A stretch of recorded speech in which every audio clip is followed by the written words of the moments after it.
My mother called me up after the night of an episode came on, and she said, "Hi, darling. I started that Sons of Anarchy last night." And she said, "It got to a scene where you and your lieutenant have this man tied to a chair, and you've been torturing him by pulling his teeth out to extract information." And she said, "And he's unconscious, and then you woke him out of his unconscious state only to look him in the eye, to shoot him in the face and kill him."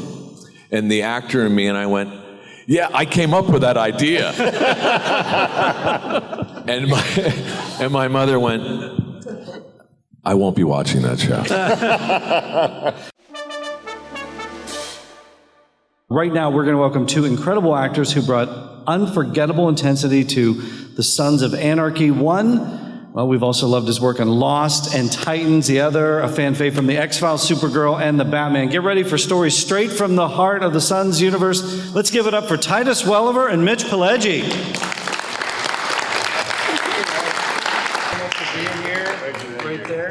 Thank you so much for being here. This is your mic right there.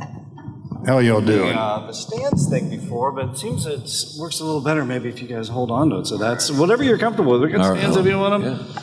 I feel like a game show host. Hey. Mitch, I think you and I were talking a little bit. It's you told me you don't get to do a lot of these often as Sons of Anarchy because you're coming in as guest star. You're shooting at different times. Have you? I'm trying to figure out if you guys even worked together. We did not cross paths on the show. Okay. You were the Irish mob. Yeah. And I was the white supremacist mob guy. Yeah, we didn't, which was a disappointment for me because there were, I've been a fan of Mitch's for a long time. He's one of the finest actors of our generation, and so, I paid him to say that. I tried. No, get that $50. That's right. And a photo op.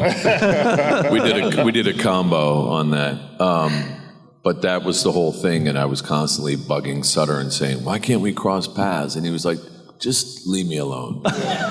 Okay, so I'm curious about that sometimes because usually if there's like an actor or a guest, sometimes will actors go in and just say, "Hey, can I do a scene or something with that?" Like you kind of put that bug in their ear sometimes, or I guess depends on where you're at in your career. Like you said, it doesn't always, it doesn't register. They're like, "Yeah, whatever, just say your lines and shut up." Can you direct an episode and then make it happen? Is that like directing? That's something I'm too lazy to even approach that. I don't know. Have you done any directing? Well, full disclosure, I think during my my run on Bosch, much to the director's chagrins, I was coming in and saying, "Oh, let's move the camera over here. Maybe we do." But it's just because you're invested in it. It's not because you're trying to usurp somebody's authority or anything like that. But when you play a character for a while, it's sort of, as a director, it is thankless to a certain degree because you're kind of a hired gun. You're coming in and the character is established and the tone of the show, and so it's a little bit, that's the only time you can kind of actually say, "You're not the boss of me. I know the character better." And also it didn't hurt that I had Michael Connelly standing right next to me, and I could always be like, "Well, he said it was okay." How tricky is that then too? Because you're talking about like episodic television and you're going in, especially if you've been on a show for a little while, you do get to know the character a little bit more because you're spending hours and hours and days and weeks and months with them. But then all of a sudden, like you mentioned, the director might just be coming in for that one episode. And they're coming in almost, like a guest star or something, and they're, not used to it. How tricky is that then to go to a film set where the director is kind of like, that's it. Like it's the director's medium on film. Are you able to say anything like that, or do you just kind of like, I'm backing off, it's a film set? Right, Mitch? And that's for either one of you, however you approach it. I think film's a little bit different. I mean, I did do a very small part on one of the Transformers movies, and I worked with Michael Bay, and I just watched him. And he's like, he's kinetic. He's just constantly going. He's like, if they're not ready to shoot something with the cameras, he'll pick up a camera and just start shooting inserts. and I just started laughing at him. And he goes, "What are you laughing at?" I said, "I'm laughing at you." I said, "You're crazy."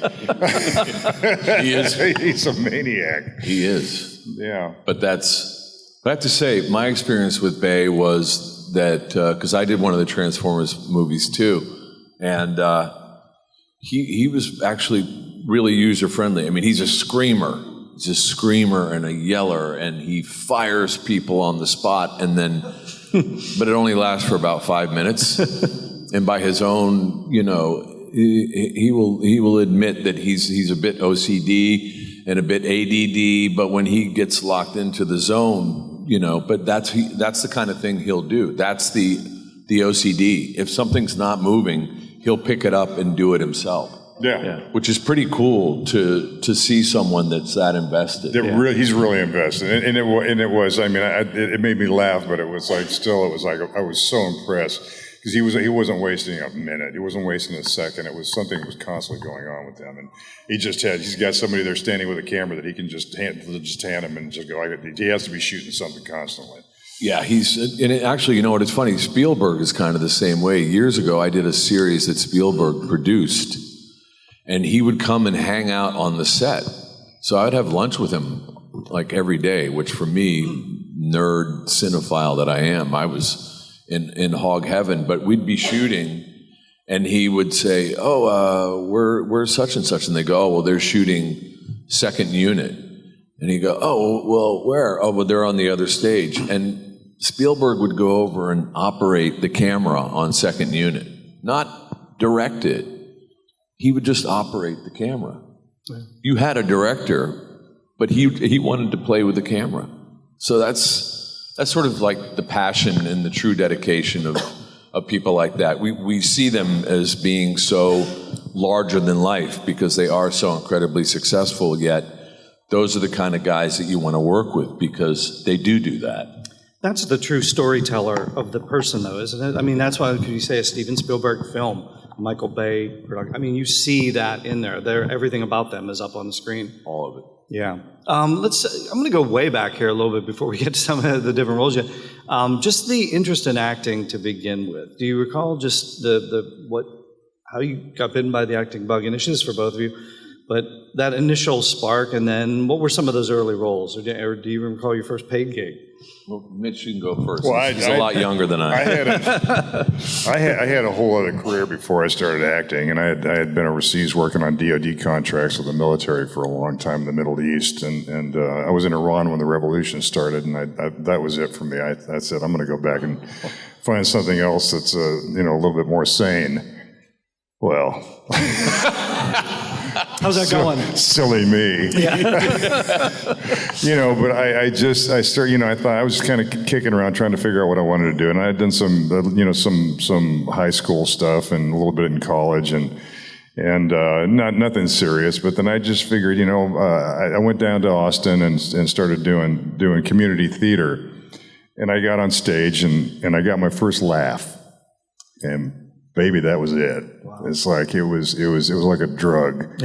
You get your first laugh, your first applause, and it's you get that. It was very heady, and I go, okay, well, this is what I want to do.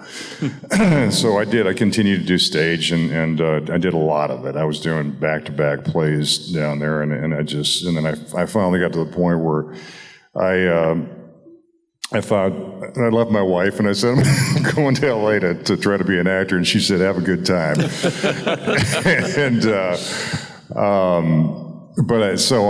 I went out there and I kind of just, it's tough when you first go out. And I fortunately had a brother who had a company that he let me work for. And whenever I had an audition, they just let me go.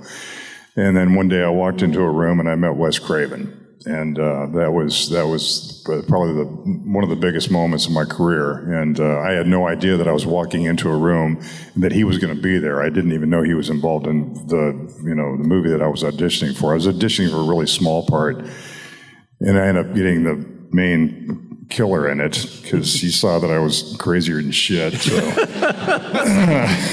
Did you give him any indication of that, or was it just a visual thing? I scared the shit out of everybody in the room. It was like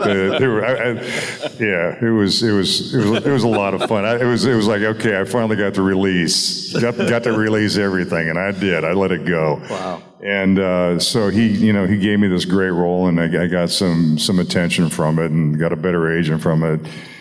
And then I walked into a room and met Chris Carter, and that was, you know, that was, so those are the two most important people in my career, and it was, you know, we've lost Wes, unfortunately. I loved him to death, and I got to work with him 4 times after Shocker, and then Chris, we text each other all the time and still talk, and it's very, very, very big, important people in my life.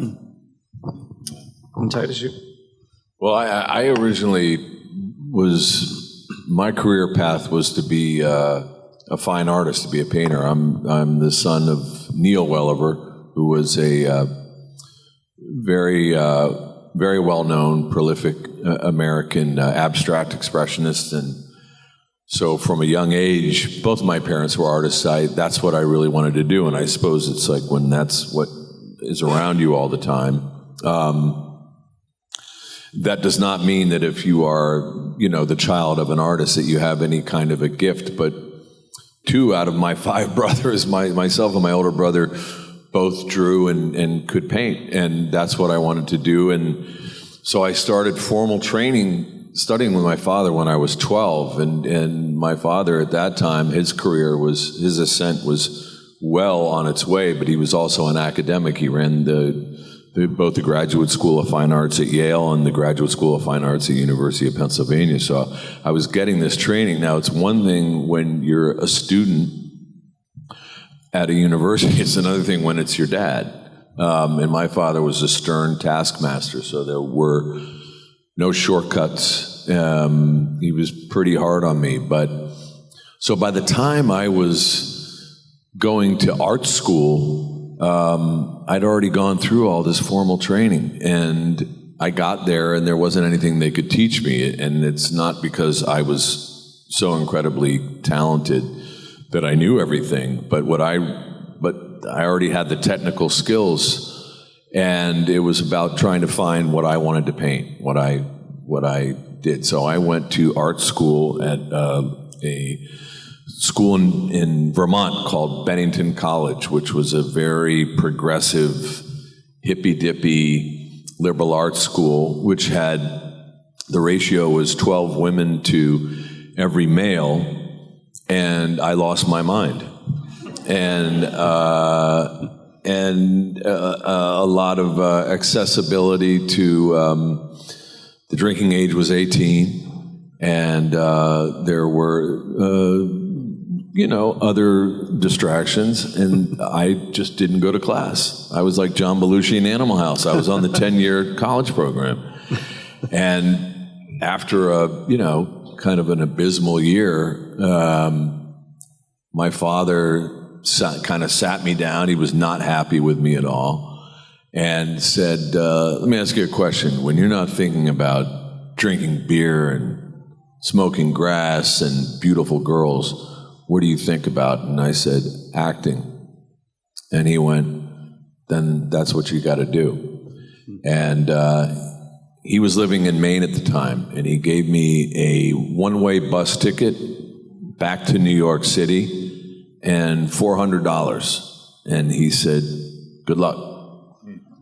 And so those were the dog years, and did my thing. And, like Mitch, I'd probably done about 75 plays before I ever got in front of a camera. And my first job was a walk-on playing a dick in this movie, Navy SEALs. Not a great film, but that's where I met Charlie Sheen and Bill Paxton and Michael Biehn and Dennis Haysbert. And they treated me like I was an equal. And I literally came in and I was a day player. And that gave me a different taste of the theater. There's nothing like performing. Like Mitch said, you get the laugh, you get that response, that visceral feeling with a live audience. And I got in front of a camera and I didn't know what I was doing. And this guy who cast me, the director, had seen me in a production of American Buffalo off Broadway. And I did one take and he came up and he said, "You're a fine actor." And I said, "Oh, thank you." And I thought he's going to say, "But you're fired." And he said, "That which you do in the theater is this big." And he said, "What we're doing here is that big." And I got it. Well, that was you kind of learn as you go. It's on the job training, and then it just kind of, you go sort of from one thing, and you're guest starring here, and you're guest starring there, and then you get a role that, in some shape or form, gives you the opportunity to demonstrate kind of what you can do, and people take notice, and that was sort of went from there, and then connected with David Milch and Stephen Bochco and forged that working relationship and did several shows with them, and and thus it continues. But we all, in the same way, Wes Craven, I only met him one time, but I can say, and Mitch will, it echoes what he said, he was possibly one of the kindest and gentlest and genuine human beings, and he makes the most terrifying films on the planet. But he had a demeanor and an aura of kindness and class, and as an actor, you're terrified, particularly a young actor, when you go into a room, and I've never felt more. He sensed my anxiety when I came in, and he put me at ease, and he ended up casting me. I can't remember what it was. And then I got double pneumonia, and I couldn't do it. But I would see him after that, and my career had started to take off, and he was always effusively warm. He would say, I saw such and such, and I saw that, and he went, we'll do something. And sadly, I never got to work with him. But I know, from people who worked with Wes, and that he was not unlike Stephen Bochco and David Milch. When he liked you, and he clearly he loved Mitch and got Mitch's genius. And when you connect with people like that, they want to continue. You want to work together. So you asked me what time it is, and I just told you how to make a watch, so I apologize. No, that's a great story, because it's almost like he was keeping an eye on you too after all that. That's amazing. Do either of you have any acting inspirations, like people, like actors that you looked up to, or movies or TV shows that you gravitated toward? No. Mitch Pileggi. Lee Marvin was a big favorite of mine. I was, and Gene Hackman was, those are just, to me, I guess I identify with them kind of like, as a matter of fact, I did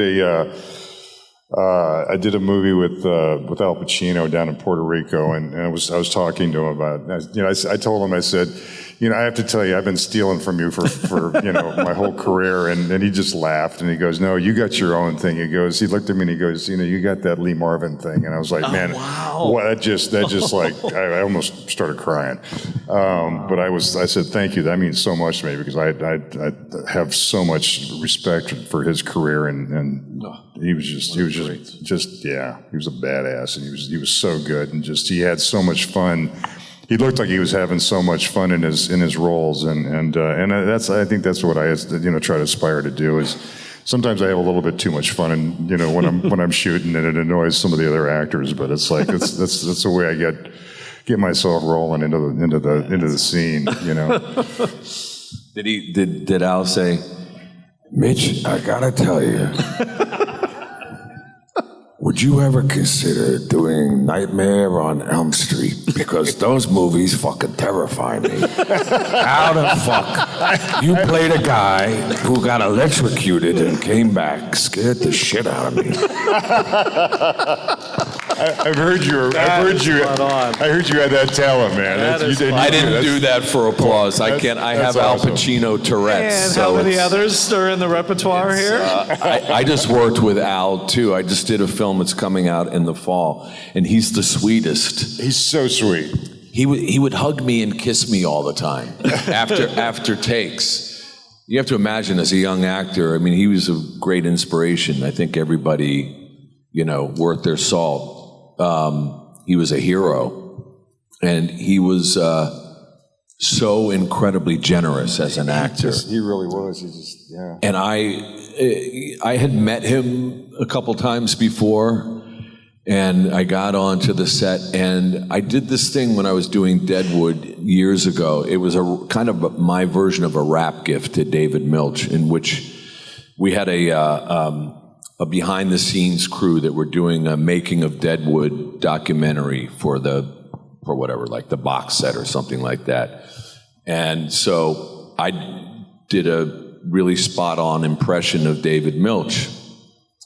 So I came up with this crazy idea, and I had this professional film crew there. And so what I did was the role of Al Swearingen, for those of you who know Deadwood, was played by Ian McShane. Brilliant, right? One of the great jobs I ever had. I got to go to a master class of acting every day and work with Ian, who, once again, the great ones are all generous, right? Because they got nothing to prove, and they make you better. They want to make you better if they think you're any good.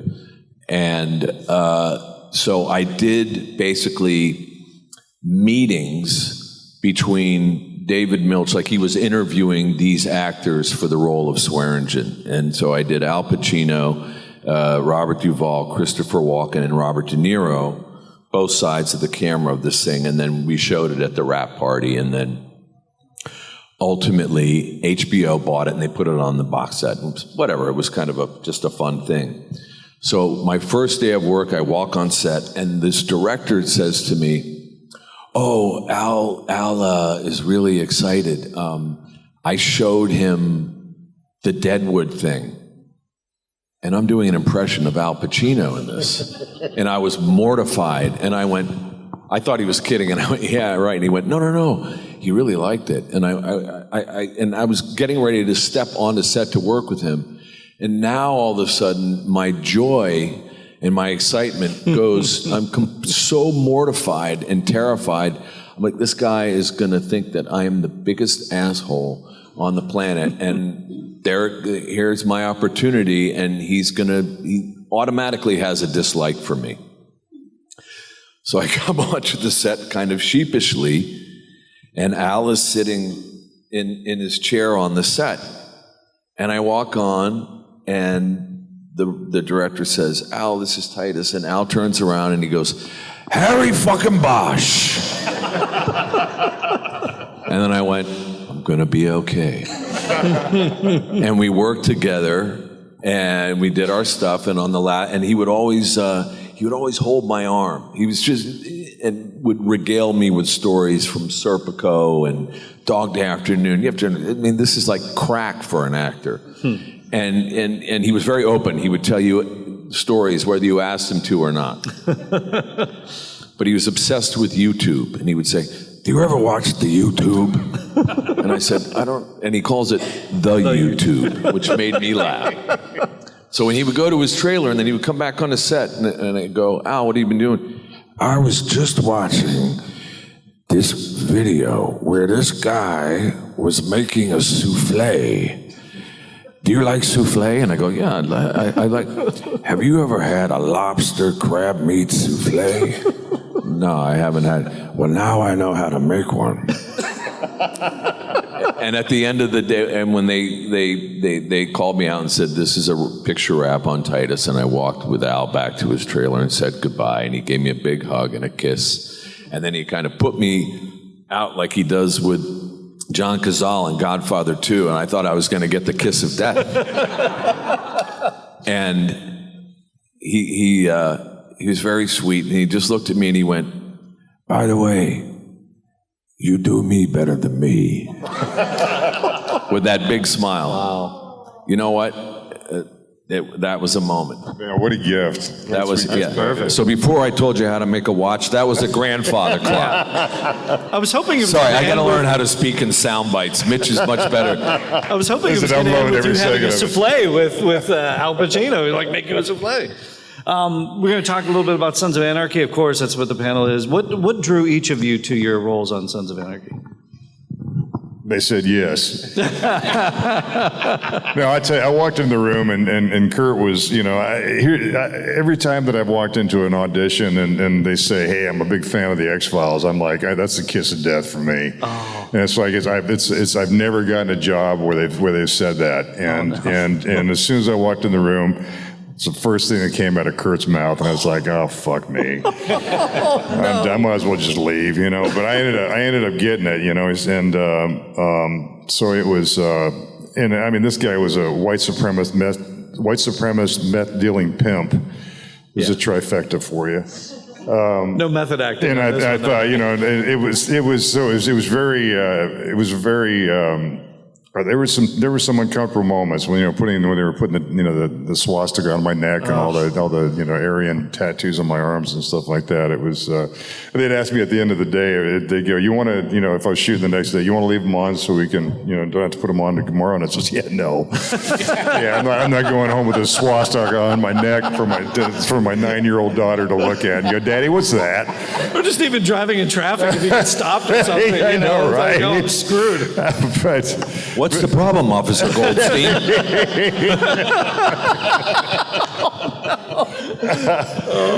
But it was a really interesting role to play, and I got to make a great turn with the character at the end of the show. I think he's one of the few people still alive and charming. Everybody else. Yeah, That's an achievement. It was brilliant. He starts out as this white supremacist who just hates Hispanics and hates everything, and which I think he was a total phony. I think he was just trying to find somebody to be his friend.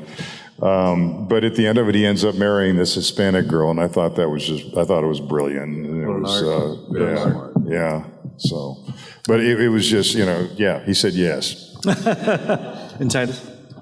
Well, I got a call on a Wednesday from my manager, and he said, "You just got an offer to do Sons of Anarchy." And I went, "Oh, cool," because I had met Sutter for the pilot,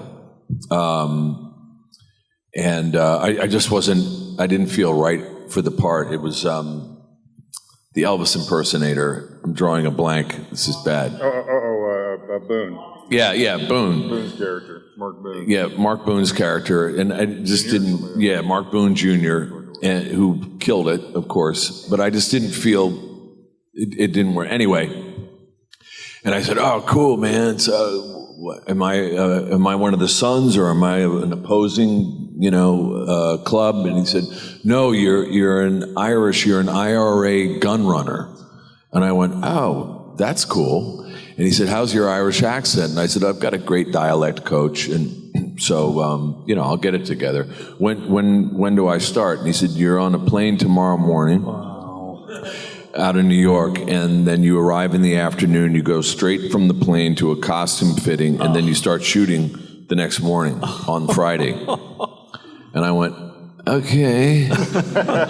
So I have Irish family. I have Irish cousins, live in Ireland and everything. And so in a panic, I was calling them and saying, "How would you say this?" And then I realized it was sort of a fool's errand. I just thought, I'm going to do my best to try to just do it. Yeah. But I knew that I would have to stay in the accent in order to be able to kind of pull it off.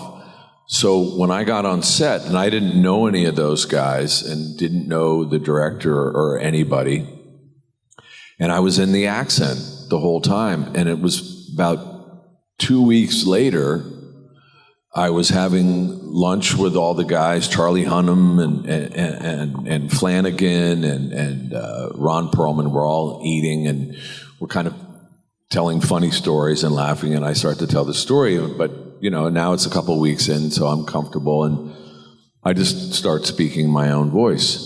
And Perlman goes, "I got to stop you." "What?" And he goes, "You do a great fucking American accent." And so I sort of look at him and I go, what are you talking about? And he goes, "Right, Charlie? Am I right? That's a great fucking American accent." And I go, I am American." And he goes, "Yeah, right." And I go, "No, I'm American." "You got an Irish tattoo?" And I go, "No, yeah, but I'm Irish, but Irish background. I'm not." And Charlie Hunnam looks at me and he goes, "Are you fucking schizophrenic?"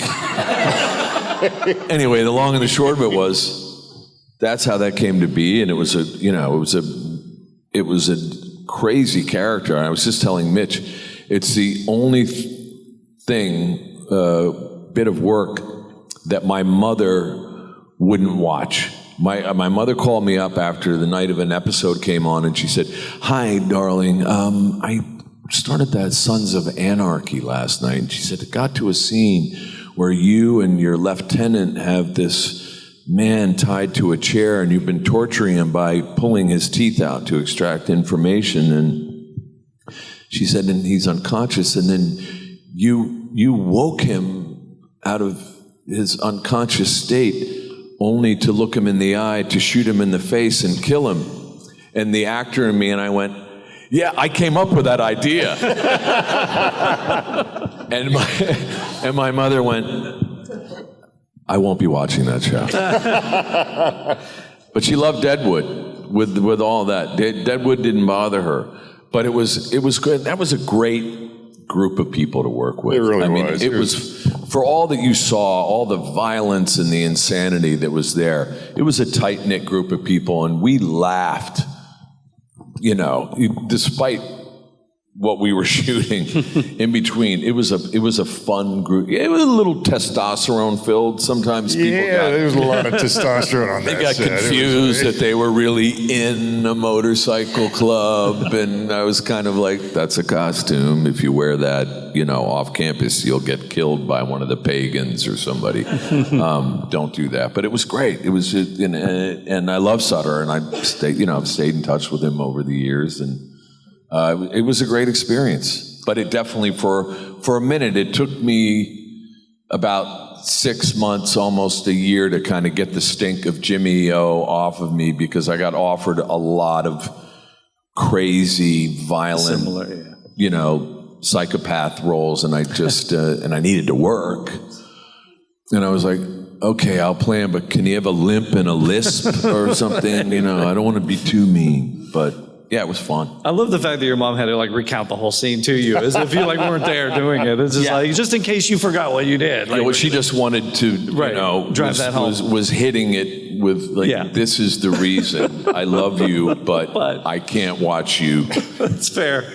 Commit these atrocities. You gents want to take some audience questions? I'm so proud of you, my boy. Some audience questions? Hi, this question is for Titus. As an actor, what was your key to unlocking the character of Bosch? Well, it's funny. When I first met Michael Connelly, he said to me, is there anything that you want to change about the character or anything that doesn't ring true? And I said, no, nothing. If it ain't broke, there's no need to fix it. Really more for me, because the source material, that character is so clear on the page. It really just, for me, became, how do I portray it? And I think the hardest part of it was, we kind of I had to, and thankfully I had Connelly in my corner, fight for these things, because the internal life of Harry Bosch is demonstrated, right, and displayed in the narrative, right? So, Connelly's telling you how Harry's feeling, how he's thinking, and he's not an emotionally demonstrative guy. And in all of the books, when we see him going through the murder books, which is where he finds stuff to solve the cases. And we had a scene, and Amazon was kind of bandying the idea of having voiceover narration, which I was adamantly opposed to, as was Connelly. I just said, no, this is neo-noir, and it's not, it won't work. It'll be terrible. But I really love the murder book stuff, and that's where we really find Harry in his place. And so the network note guys were like, great, so how does he commune with, write some stuff? And I went, no, he doesn't speak. It's him communing with the photographs, and they went, so there's no dialogue? And I said, no, he's listening to jazz and he's looking at the book. He went, no, we're not going to do that. Well, and I begged him. I said, please, just let us shoot like a test, more or less. And it really worked, and it became a hallmark of the show. And that's where you really got into who he was. That's where you kind of saw, which is sort of interesting because as actors, right, we like to talk, as you can tell. And that was how I found that character, was all of that stuff. When you play a guy who's trying to conceal all of that, some interesting shit can happen as an actor that you don't expect. So that's I made the Tower of London clock in that response. I appreciate it. And I also enjoy your narration of the books that you've been doing. Well, thank you. Thank you. Thanks for the question. Next. Hi, Mireia from Barcelona. So nice to see you here. Good to see you. A question for both. Is there something that you always do to prepare for a role, no matter what the character is? You know, you try to, for me, it's just, I try to bring as much truth to what I'm doing and try to make it as organic as possible and just in my mind, put myself in the place, who I'm talking to, what I'm doing, what's around me, if this is here, how that affects, what I'm, if I look at it in the course of the scene, it's just bringing the reality. Reality to me is so important and what you do is, and I'm not always successful doing that because I'm lazy as shit, and it just sometimes I'm like, just learn the lines and say them. But if you, and that's another thing, is learning the lines. If you got the lines so good where you don't even have to worry about what, if it's just there, it makes it so much easier to bring all that stuff that I'm talking about, to bring your soul and your heart and your mind and everything else, your being, into what you're doing as a character. And the longer you play a character, the easier it becomes, and it becomes more natural. And I did a character on just a guest star on Criminal Minds, and it was very different from anything that I've ever played before. And I got cast because the actor that they had cast had to drop out for some reason. I had worked with the director before, and he called me up and he said, would you do this role? I said, you're gonna have to make yourself very small because and I said, and it's really emotionally small. And, so that's because I'm a pretty big guy, and so I had to bring that aspect of the character into being. And, so that was probably, I did more preparation and more mental, just really visualization is huge for me, and when I'm doing a character, and so I had to really I literally I would stand in a corner and just stare into the corner before we started rolling, and just put myself into this character. And I think it's probably one of my favorite things that I've ever done. I watch it, because I'm not always a big fan of my work. As a matter of fact, my favorite episodes of the X-Files are ones that I'm not in. Really? Thanks. And you, Titus?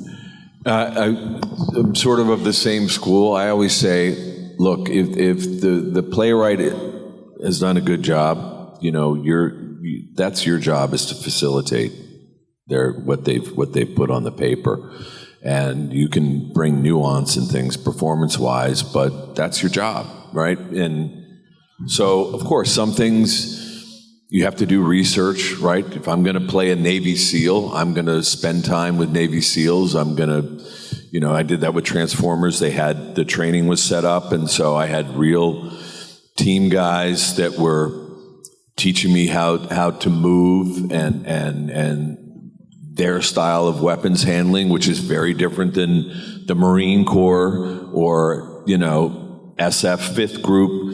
And then everybody has their own sort of nuance and tics to the way that they handle weapons or do things or speak. So you do research if it's needed, and then, like Mitch said, you learn the dialogue, and then you want to let it go, because I don't ever want to be caught acting, and so as a rule, it's not that I won't, but I really don't like to do more than 2 takes of certainly close ups, because I'm not an actor that wants to I could probably never work with David Fincher because he does, 175, 200 takes.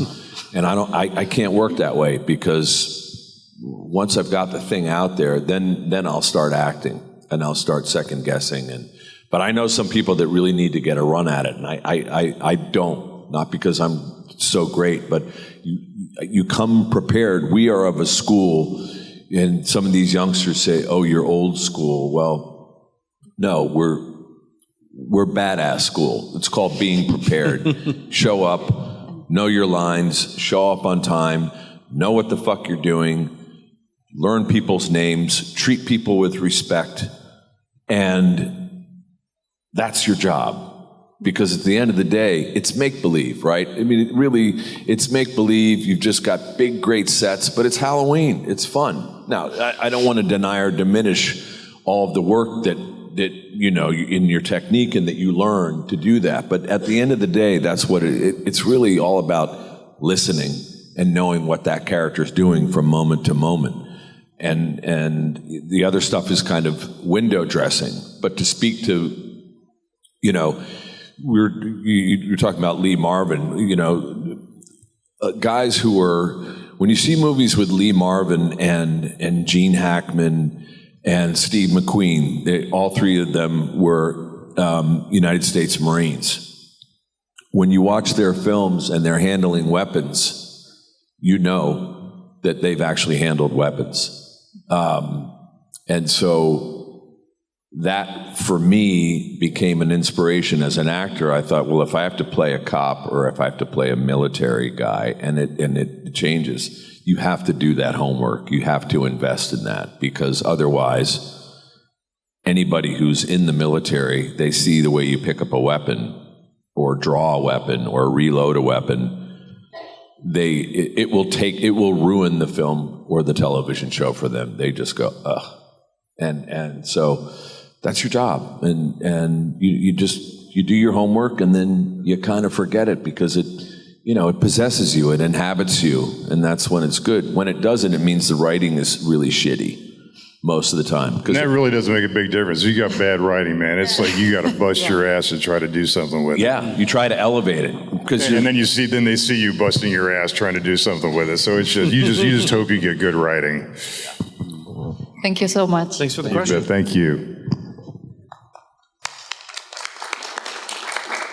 Hi, David Lawrence, Tallinn, Connecticut. Titus, we talked beginning of your day yesterday. It was good. And after all that, you just answered her question, and I got to take it back to the Irish gun runner, because all that preparation that you do to make sure that we're that you're ready for a scene, that you're ready, and that you're not overacting or what have you. You were able to, and you talked about maybe doing some research and calling your friends or your cousins in Ireland, and yet you came in, and I got to tell you, when I saw you in there, and I'd been watching Bosch. I saw Bosch before Sons of Anarchy, so I was all bought into Bosch.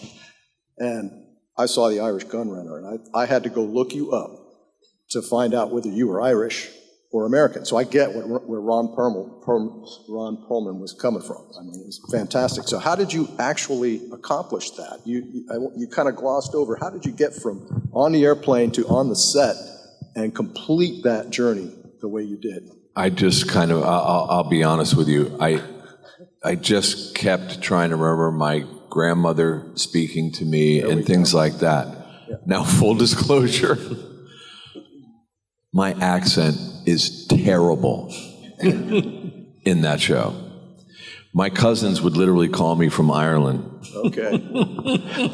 Because we Irish have a sense of humor.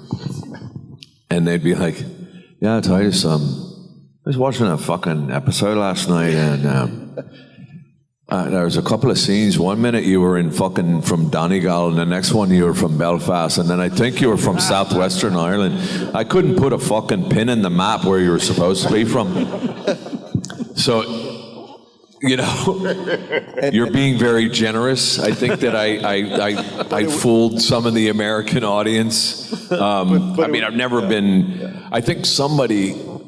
I know somebody. I didn't actually see it, but somebody made a snarky comment on one of the social media platforms saying that was the worst Irish accent ever. And my middle son was about 9 years old, and he called me up, and he was really, Daddy, you need to go on Twitter or Twitter or whatever the hell it was, and you need to sort that guy out. And I went, no, because he's kind of right. And he went, no, Dad, that's not right. And I said, here's what I'll tell you, what I've learned. In dealing with social media, there are people out there who have way too much free time on their hands, and they're mean-spirited, and they ultimately just want to be assholes. To respond to them is to dignify them.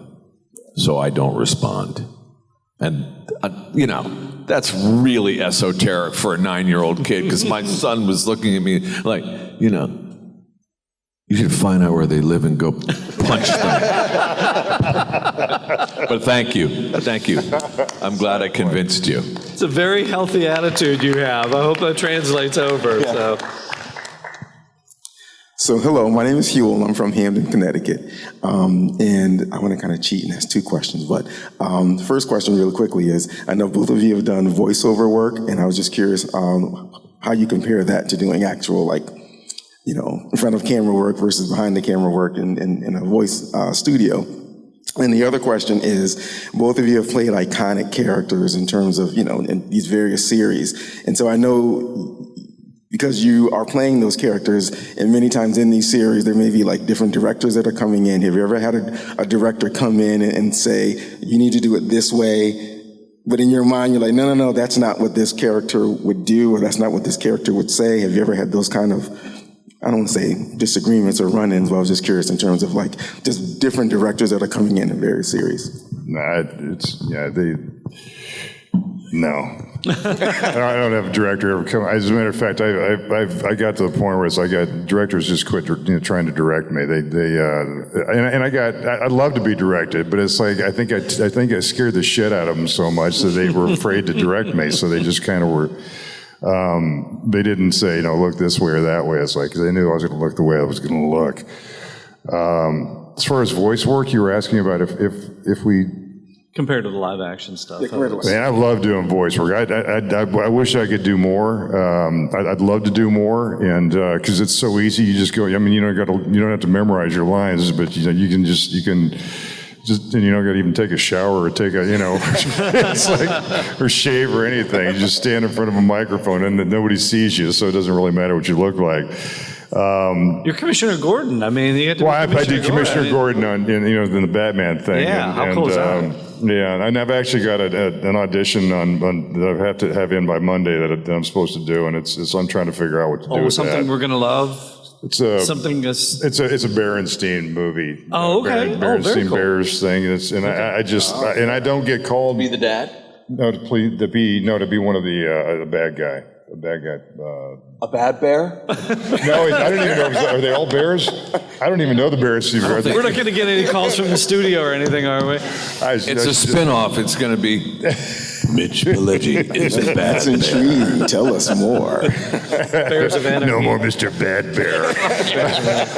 No, honey, sucker. But I'd love to do more voice work. I really would, and because I'd put a studio in my house, and I'd never leave my house. I barely leave it as it is now. We want to see you. Thanks for the question. Yeah, thank you. No, I was just going to. I'll say the same thing that you were saying. All the way. There you go. You got it. Which just to add on, I think that any good director, and I find that the really good directors that I've worked with, the smart ones, they cast you because they know what you can do. And they trust you enough to kind of stay out of your way. And if if a scene isn't working, when you've been doing this long enough, you know when it's not working. So most really good directors just kind of, you do your thing and then they cut and they move on.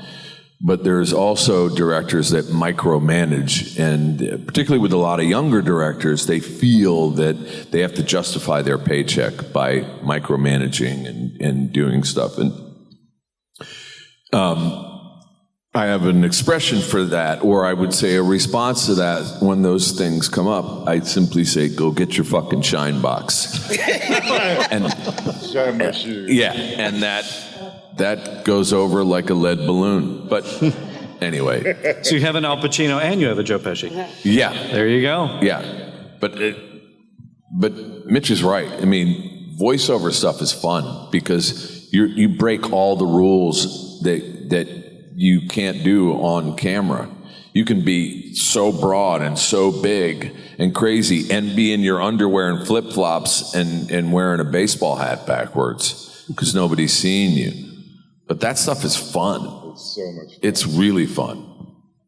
Yeah, one last question here. Yep. No pressure? No pressure? Made me forget my question. Oh, no. I'm sure you'll remember it. Hi, Rose from Queens, New York. On Sons of Anarchy, like you said, it's dress up, and even though you kind of research the part or whatever it is, you have a lot of motorcycles in there. Have you, enjoyed the feel of the motorcycle screen? Yeah, I didn't ride. My car, I was kind of bummed out because I used to ride motorcycles and then I gave them up, when there's too many people with cell phones now. So motorcycle riding is no longer a pleasure as it used to be. That whole idea of being, out and free in a wide open space and everything, there was a kind of feeling of liberation that came with that, and it became, I lost all passion and pleasure. I had 3 close calls, and all 3 of them were people that were on cell phones, and I thought, I'm not going to ride anymore. So that's one of the reasons that when he was like, you're an IRA gun runner, and I was like, does he ride a bike? No. And I was like, that's okay. Just so you guys know, Ron Perlman. Don't you get to tell him. Terrified of motorcycles. He can't ride a motorcycle. He can't ride a motorcycle to save his life. It's hilarious watching him. He'd lay it down and crash, and then he'd just stomp off, and he'd go. It was hilarious watching that.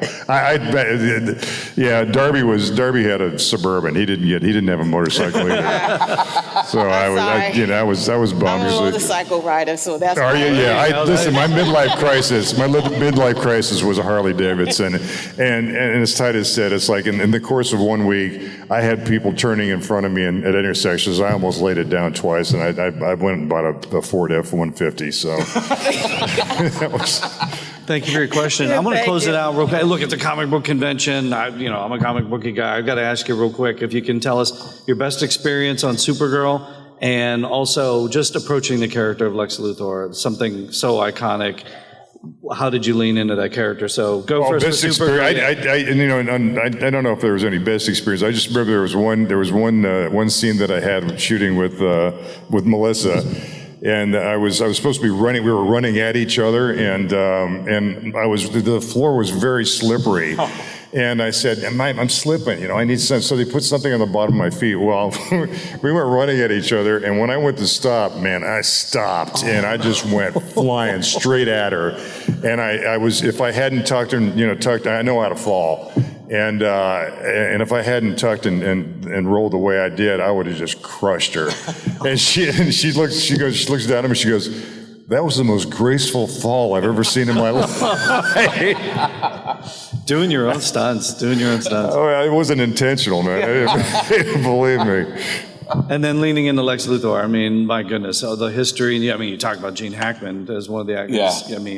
Well, that's daunting, right? Yeah, but then you also, once again, it's, you got to do what you got to do. You're not looking to replicate somebody else's performance that was done so brilliantly, right? And Titans was a very dark adult show. The first time I watched it, and Robin said, "Fuck Batman," I went, okay, this isn't Adam West and Burt Ward.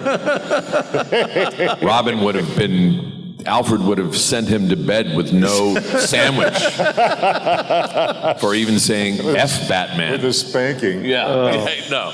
Yes, Master Grayson, you're to bed with no food. So I got excited, but I had something else that I was going to do, and so I had a really, really long beard. So I said I have to keep the beard. And he kind of went, oh, and I went, I don't have a choice. I said, but I think it'll kind of work. It'll give him a kind of gravitas. I'm going to look like I belong on a cough drop box, but that's okay. But I'm a nerd. I'm a massive nerd, comic book collector, and so I don't have an encyclopedic knowledge of Lex Luthor, but I knew enough. But I talked this producer into a coma about Lex Luthor. He was just basically calling to say, welcome to the show, and we're really excited, and da-da-da-da-da, and do you have any ideas? And, that's clearly, as I've just demonstrated, that's not something you want to do. Catnip to an actor, man. But it was fun. Yeah. It was fun to play a character like that. When you play these characters, they're larger than life, and a supervillain, they operate with, it's kind of like playing a mob guy, right? Those people, they're total sociopaths. They operate with impunity. They have no regard for anyone else. And we're, Mitch and I are civilized human beings for the most part, right? And so when you get to do something like that, it's crazy fun. And I had a blast doing that. Oh, we love watching. We love everything you gents are doing. Thank you so much for joining us, to taking the time, and have an amazing rest of Terrificon. Ladies and gentlemen, give it up. Titus Welliver, Mitch Pileggi, thank you so much. This is Ross Marquand, and you are watching Fandom Spotlight, which is awesome. So share, and subscribe. Oh, and have fun and follow your fandom.